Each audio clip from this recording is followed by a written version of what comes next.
ഇന്ന് ഞാൻ വിവരിക്കുന്നത് 13 വർഷം പഴക്കമുള്ള ഒരു ബയോഗ്യാസ് പ്ലാന്റിനെ കുറിച്ചാണ്. വീട്ടിലുപയോഗിക്കുന്ന ഭക്ഷണങ്ങളുടെ അവശിഷ്ടങ്ങൾ, പച്ചക്കറി, പഴങ്ങൾ ഇവയുടെ തൊലി, കഞ്ഞിവെള്ളം ഇത്രയൊക്കെ ഇടുന്നുള്ളൂ. നോൺ വെജ് ഉപയോഗിക്കുന്നവർക്ക് അതിൻ്റെ അവശിഷ്ടങ്ങളും ഇടാം. ഉപ്പ്, നാരങ്ങ, ചാരം ഇതൊന്നും ഇടരുത്. 3 ദിവസം ടാങ്ക് പൂട്ടിയിട്ടതിന് ശേഷം വേണം ഉപയോഗിക്കാൻ. ടാങ്കിൽ കുമിളകളും ഓളങ്ങളും വരും. വെള്ളം ധാരാളം വേണം. ഗ്യാസ് ടാങ്കിൻ്റെ മുകളിൽ കാണുന്ന ഈ വാൾവ് തുറന്ന് ഈ പൈപ്പ് വഴി ഗ്യാസ് അടുക്കളയിലെത്തിക്കാം. ഈ പൈപ്പ് ഗ്യാസ് സ്റ്റൗവുമായി ഘടിപ്പിക്കുക. അതിനുശേഷം ഗ്യാസ് കത്തിക്കാം.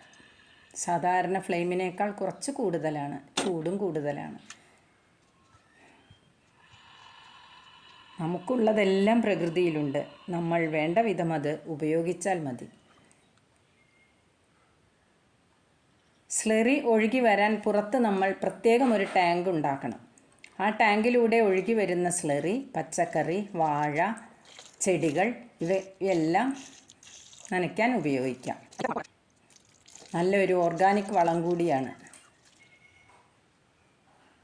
എല്ലാ വീട്ടിലും ഇതുപോലൊരു ബയോഗ്യാസ് പ്ലാന്റ് ഉണ്ടെങ്കിൽ നമുക്ക് ഗ്യാസും ലാഭിക്കാം, ഓർഗാനിക് വളവും കിട്ടും.